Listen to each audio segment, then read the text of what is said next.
The case 1. Okay. We have a 26-week gestation male infant who is intubated and ventilated since delivery. And he is now 6 hours old and has received 1 dose of surfactant. The baby is breathing at a rate of 65 breaths per minute and his current SpO2 is 88%. And the ventilator settings are as follows. He is on SIPPV assist control mode with a FiO2 of 0.3 with a PIP of 18 and PEEP of 6. And the set rate is 40 breaths per minute with a TI of 0.35 seconds. And his ABGs are like pH is 7.19, PaCO2 is 62, and PO2 is 46, bicarb is 19, and base excess is minus 4.8. And the X-ray image is as shown. So can anyone read the X-ray? Dr. Iriska, do you want to try? Okay. I think so. Maybe you can see like there are some opacities, sir, from around homogeneous opacities all around the chest X-ray. Okay. What is your diagnosis? What does it suggest? Suggesting from the patient's history, probably RDS. Okay, so it's homogeneous. You have almost like a ground glass. The volume of the lungs is important when you describe the X-ray for RDS. So how would you describe this volume? Seeing the volume. I think the lung expansion is not optimal. Yes, so it's a relatively low volume lung, grade 2 to 3 Yes. RDS. Yes. And what about the ET tube? The ET tube, it's hanging. I think it's you can put it lower to Okay. So you can see the carina. I mean, you have different ways of looking at it. Here it's a bit high. It's Yes. acceptable. It's in the airway, but safer to bring it like a little bit lower. Yes, sir. And what about the blood gas? For the blood gas, I think the patient has a respiratory acidosis, and the CO2 is high. And I think maybe this is taken from capillary. I think capillary, right? So probably Yes. we're still not ventilating the baby, right? So I would Baby is on ventilator. I mean, obviously the settings are given above. yes. So I think maybe we can adjust the setting. I would increase the PIP or the rate for this What patient. acidosis is this? Respiratory acidosis. What is the metabolic component here? Is it compensated or what? No, I think no, not So one key compensated. thing is if if the CO2 is increased, the bicarbonate should be It increased should be to be compensated. So it both should be in the same direction for compensated. But here it yes. is low as well, so it's opposite. So what kind of acidosis is this? Oh, sorry, this is a mixed one. So it's a mixed acidosis. So just look at the direction of the change. Don't miss the other component. And the mixed acidosis in this setting is not unusual. So this is a 26-weeker. What is the weight of the baby, Dr. Akshatha? You have weight or no? Wait, I don't have that. That's fine. We'll assume it's 800 gram or 900 grams. It's fine. So baby has multiple reasons for a metabolic acidosis. It could be hypothermia, it could be hypotension, and the poor oxygenation or ventilation itself could cause metabolic acidosis. So very important that we look at the metabolic acidosis in these cases as well. Because of high degree of acidosis increases risk of IVH, and we should try to optimize the care from the beginning. Is it a volume guarantee mode? You didn't mention VG. Yes, sir, it is volume guarantee. And what tidal volume would The you tidal set for this? 4 ml per kg. In extreme premature baby, what tidal volume do you prefer to keep? 4 to 6. Yes, 5 to 6 is better for the small babies because you have the dead space to compensate. So relatively, you have to have slightly, because these are very small babies and the relative dead space is more. So you have to keep 5 to 6 for the babies below 1 kilo and 4 to 5 for the babies above 1 kilo. So closer to 5 ml at least you should keep for the small extreme premature babies. So assuming this baby is on volume guarantee, the PIP in this case, I mean, is it adequate PIP? Akshata, do you want to try answering? Yes.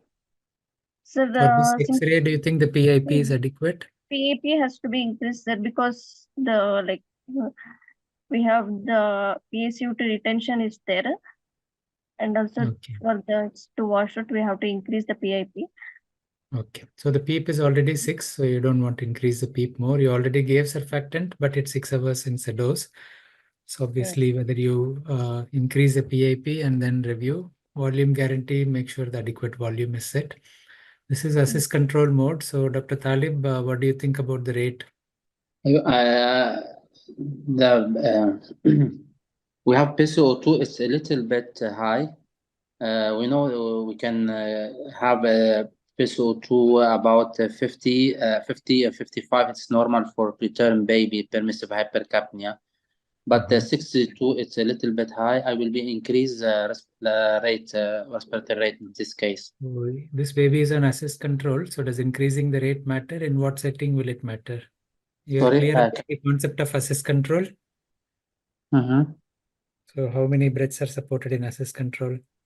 I don't know, 60 maybe, no? I don't know. So every breath that the baby takes is fully supported by the mechanical breaths.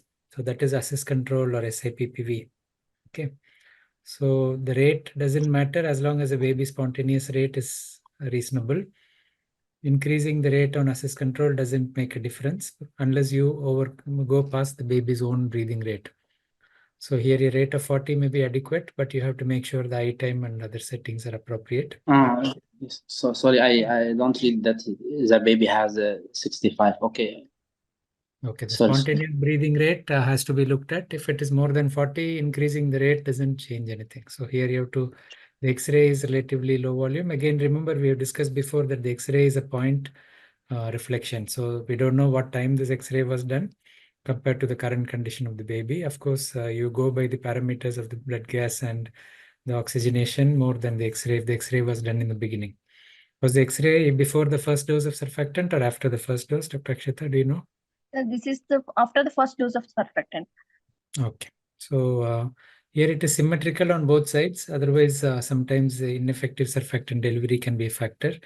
The baby is intubated, the tube is in position. So most likely the surfactant went to the right place. So it could be the severity. The maternal antenatal steroids makes a difference. So if the mother didn't get steroids and it's an extreme preterm, the likelihood of severe disease is more. We can go to the next slide, Jyoti. Next slide. Continue. Next. We have already done all that. So you suggested increasing the PIP to 20. The FaO2 increment will depend on the response to the PIP. So since you are not on adequate pressures based on the CO2, and you can also decide based on the retractions, even in ventilation, mechanical ventilation, you may have retractions. You look at the tidal volume delivered. If you're not on volume guarantee as well, you can use the measured tidal volume to see whether it is appropriate or not. So what factor is important when you decide to look at the tidal volume, Dr. Akshatha? What other parameter will you look at to see if it's reliable or not? When you're looking at the measurements from the ventilator, what other parameter are you going to look at? So you look at the leak, right? Yes, So if there is a significant leak around the ET tube, the measurement is not going to be accurate. So any questions on this case? Sir, you mentioned about the leak. So is there any acceptable number of leak when we are intubating babies? Acceptable number of? Leak. Sorry, I didn't hear you well. Is there a acceptable percentage of leak that when Leak, ventilating? you mean? Yeah, I mean leak below 40% is okay. But in the tidal volume that you see may not be 100% accurate. Most of the ventilators can compensate for the leak, and the dragger is quite good. So they can compensate up to 50%. But if it is more than 40 to 50% leak, you would avoid volume guarantee mode. And you would look at the measured tidal volumes, keeping that in mind that you may have a reflection of a relatively lower volume because of the leak. And of course, you can offset that by increasing the pressure. When there is a leak, the pressure you deliver is actually lower than the pressure you set. It's similar to the leak around the CPAP, if you don't have a tight fit, you're measuring, and the same with the RAM cannula when we discussed that there is a resistance in the circuit. So you may have resistance or you may have a leak, which means the pressure is not delivered appropriately. So you have to compensate for that. So you don't need to worry, even if you give 22 with a leak of 40%, it will mean the baby is getting around 20 pips. So you have to look at the overall picture of the baby and titrate accordingly. But I wouldn't change the tube electively unless it's definitely warranted. I mean, don't take intubations lightly, because it's a traumatic procedure for the baby, and sometimes we may end up in trouble if you're not able to intubate easily. Okay, next case. Dr. Akshatha, continue. Yes. So second case is a sick term male infant. It is admitted in the NICU, which is born to a primigravida mother with no significant antenatal and concerns, and there is no risk factors for any sepsis. And it was born by normal vaginal delivery and did not require any resuscitation. But the baby developed significant respiratory distress soon after the birth and was intubated and ventilated at 2 hours of age. And the baby is persistently cyanosed at 4 hours of age. And his blood reports, including CBC, CRP, chest X-ray, were normal. And he is currently on the high frequency ventilation, and his saturation on the right lower limb is 76% and the right upper limb is 92%. And his mean BP is 42 mmHg and the heart rate is 180 beats per minute. The echo was performed and it does not show any structural cardiac abnormality or any cyanotic heart disease. Based on the history, next, what is the probable diagnosis? You can click one more for the question. Not the next slide. Yeah, that's fine. Who wants to answer this? Dr. Ranganath? So it could be ductal dependent lesion, sir. Left. He said the echo is not suggestive of structural cardiac anomaly, no? Echo has been done already. Correct, sir. So right lower limb saturation is 76, right upper limb is 92. Probable diagnosis. Did they measure the pulmonary pressures? They are not mentioned. And Yeah, pulses in the lower obviously limb, they are not mentioned. It could be aortic thrombus also, rarely. No, I mean, this is a newborn baby. The chest X-ray is normal, but there is a pre and post ductal difference. So this could happen, one in PPHN, second is coarctation, The normal intermittent chest aortic arch. X-ray, yeah, I mean, it could happen. I mean, but more likely, more common is PPHN. Yes. Yes, it's too early Black to have PPHN. coarctation. Because a Too heart early. disease, you would pick up on the echo as well. Yes, Dr. Talib? Yes, I said it's too early to have coarctation of the aorta and at 4 hours. It's most likely pulmonary hypertension. Correct. Because the coarctation, if the PDA starts closing, that's when you start getting symptoms. PPHN, it's a classic idiopathic PPHN. The lung X-ray is normal. Of course, there may be an evolving picture, but here there is no antenatal concerns, no risk factor for sepsis, and no resuscitation as well. So the respiratory distress noted after birth, I mean, in PPHN, typically you get cyanosis. The tachypnea is not that significant. So that goes with an evolving picture of lung disease. So you could have, as we discussed before, the PPHN is nothing but persistence of the fetal circulation. So anything that provokes hypoxia in the baby or acidosis can switch the baby to the PPHN physiology. And the X-ray reporting normal doesn't mean it's not going to be abnormal in the future. Okay. The drug of choice in this case, I mean, rather than drug of choice, I would put it as what is a management of choice. So, Dr. Ranganath, assuming it's PPHN. Yes, sir. Like the adequate ventilation, number one, and completely off lights and off sound, everything. And medication wise, they can go with either INO or sildenafil, depending upon the choice of this one. If INO is not there in the What would center, you use to guide you? I mean, oxygenation index they need to calculate. Yeah. So if OA is more than 15, it's an indication for INO. If INO unit doesn't have INO setup, then they can consider sildenafil. That is a better drug, sir. Do you remember how to calculate the oxygenation index? Yes, sir. Yeah.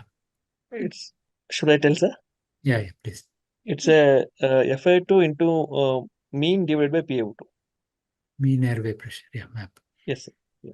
And you previously we used to say nitric oxide at 25, but now we start considering it even over 15. So you avoid flogging the lungs, but you need an echocardiography to confirm the diagnosis. Yes, sir. And Did all of you review Dr. Talib's nice presentation with illustrations? Yeah, he had a very good presentation if it's in the OCS. So yeah, Dr. Ayadiji, 25 was the previous one, but nowadays we start with 15 to 25. So if it's definitely worsening, vasoactive, I mean, pulmonary vasodilators are used earlier because you don't want, once you know it's PPHN, no point increasing the ventilation more and more. So that's why it's important that you don't flog the lungs. Okay, so let's move on to the next slide. Next slide. So ECMO, of course, I mean, it's not available routinely.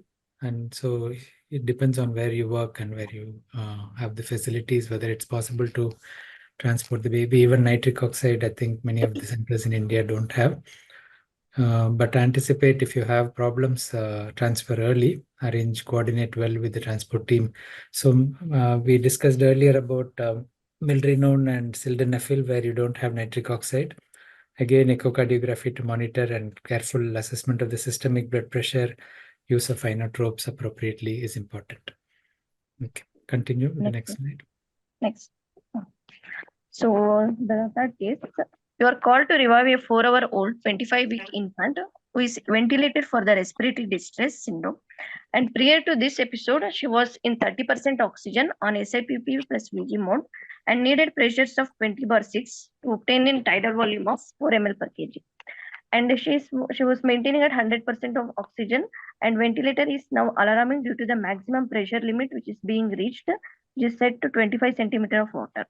On examination, we noticed there is a fullness of the right chest and there is a decreased air entry on the right side compared to left, and trachea is deviated to left, and the pulse rate of the baby at present is 80 and the oxygen saturations were in 670s. Next slide. Next. Okay. Jyoti, click for the post. Yeah, you already, okay, clicking brings the X-ray. It's okay. So you already got a pneumothorax, I mean, you have an X-ray with the pneumothorax. So in this case, would you wait for the X-ray, Dr. Akshatha? No, sir, because we already on the examination is only we got the diagnosis. What is the other important factor that you won't wait? The baby is collapsing. Baby you have is a heart rate of 80, so baby will arrest if you don't treat immediately. We have to get an emergency. Yeah, so this is an acute emergency. You already have a clinical diagnosis. Most of the units have transillumination. So obviously you would not wait for the X-ray. Most X-rays take 10 minutes at least. So you would, what would you do as a first step? Maybe Dr. Dharani, you want to answer? Please unmute yourself. Okay, Dr. Kavita, please unmute yourself. Speak. So emergency needling can be put, sir, and followed by that we can insert an ICD. Okay, so the needling, can you describe how you do it? In the second intercostal space, so in the mid clavicular line, we can take a needle under aseptic precautions and just put it. And which needle are you likely to use? Usually either a butterfly needle can be taken. Any other option which is safer? A 26.5 gauge needle or IV. So Venflon is better. Okay. So you have the 20 or 22 gauge Venflon. The advantage of that is you connect a 3-way tap and you can leave it there till you decide on the chest drain. You can drain the air again if needed. If you put a butterfly needle, if it stays in the chest when the lung is opening, it can tear the lung. So you would, once you drain the pneumothorax, you're not keeping the butterfly needle because it's not safe. Just a temporary. It's only for acute drainage. If you don't have a Venflon of suitable nature, you can drain with the butterfly, but you can't keep the butterfly there. As the lung expands, it may tear the lung. So you have to be careful with butterfly needle, but either you use a 3-way tap or an underwater seal and you remove the air accordingly. And the chest drain, I mean, if it's a tension pneumothorax in a ventilated baby, invariably you put a chest drain as well. I don't know if any of you use a pigtail catheter.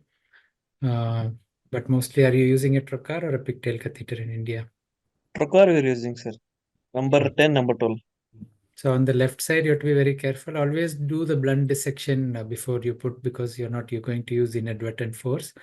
And there are cases when I was training, even we had one case where the heart was punctured. So we have to be careful with the left side, especially do a blunt dissection to the muscle and then insert it without too much of the stress. Okay. Next slide. Next slide. So obviously, once you have the chest tube inserted, I mean, you have to connect it to the negative section as well, and how you remove it and all depends on the severity and how long the bubbling takes place. First, you stop the negative section, then you clamp it for some time, do the chest X-ray, and then decide. So surfactant therapy, this baby was already on volume guarantee, had received surfactant, but it's an extreme premature baby, so we can't predict why the air leak happened. Because on volume guarantee, you're supposed to be protected to some extent against these problems, but you can't predict, and each baby you have to be alert and manage. Okay, next slide. The case 4 is, we have a 26 weeks gestational age infant who is intubated and ventilated since delivery. He is 8 hours old, and the second dose of surfactant was given 2 hours back. He was switched to HFO because of for CO2 retention, and the mean BP is 35 and the SpO2 is 90. On examination, he has a good chest wobble and equal air entry. The ventilator settings were as follows. Mode is HFOV with a map of 14, with an amplitude of 30 and FiO2 was 0.5 with a rate of 12 Hz. And his chest radiograph is, next slide, as shown in like this, and the ABG is the next. pH is 7.1, PaCO2 is 80 with a PaO2 of 65 with a bicarb of 11.4 and base excess of minus 10.2. Can anyone read the ABG? ABG and X-ray as well. Okay. Who wants to answer? Dr. Priyanka? I can do, sir, if nobody's answering. Yeah, please. Yes. Please. So maybe you have. Sir, it is the Okay, Priyanka can answer. Okay. sir, the X-ray slightly shifted, rotated. I think film is rotated, and Okay. How is the ET tube? on the right side there are opacities, homogeneous opacities, and ABGA shows Just 1 mixed. second. You didn't finish the X-ray yet. I mean, how is the ET tube on the X-ray? Yes, sir. ET tube is little high. How do you say little high? I think it's fairly high. Yeah, fairly high, yes, sir. It is fairly high as it is. Dr. Akshatha, is it a real case or I mean, just for the presentation? No, sir, just for presentation I have taken. One Okay, point is, was the tube adjusted in this position? Because before shifting to high frequency, you need to optimize the support. So maybe that was the reason. I mean, the ventilation was not adequate because the tube is high. It's almost probably sitting at the vocal cord level. Yes, yes, sir. So that's a very important point, that the tube position is important. And what about the neck position in relation to the tube position? So in this baby, would you prefer the neck extended or flexed? It should be neither too flexed or neither too extended, sir. It should be. In this tube position, which position would you prefer? I mean, I know the neck is in the midline, but an extended neck Yes, takes sir. the tube further out. Okay. So Okay. flexion of the tube takes it inside and extension will take it more outside.